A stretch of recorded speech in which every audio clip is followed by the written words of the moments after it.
Mos haron një gjë. Dëgjoje këtë ajet. E çfarë ajeti është ky? Ja eyyuhan nas, antum fuqarahu ila Allah.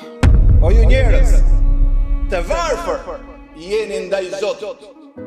Wallahu huwal ghaniyul hamid. Zoti dha, i panevojshëm është për çdo gjë, i falendëruar nga vetvete.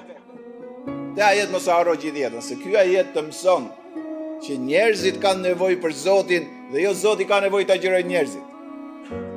Ja eyyuhan nas, o njerëz, dhe nuk ka thonë o ju besimtarë, ka thonë gjithë njerëzimi.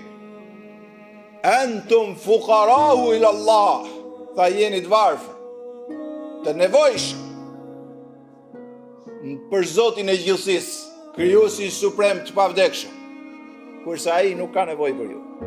Është i panevojshëm për gjithçka dhe është i falendëruar nga vetvetja, aq i madhnueshëm është.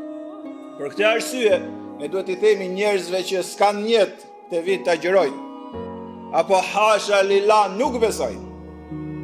Ne duhet ja tregojmë vlerat.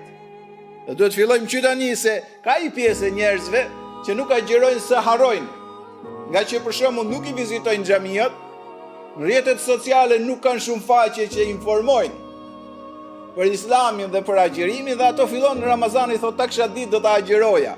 Ty të begatofti madhi Zot, mund bëhesh shkak që ta agjeroj dikush dhe përveç agjerimit tënd ti merresh problemin dhe ati që u bëre sebeb për ta agjeruar. Kjo është në fakt tregtia me Zotin, marrësh probleme dhe mirësitë dhe bekimet do të jetë pa numër.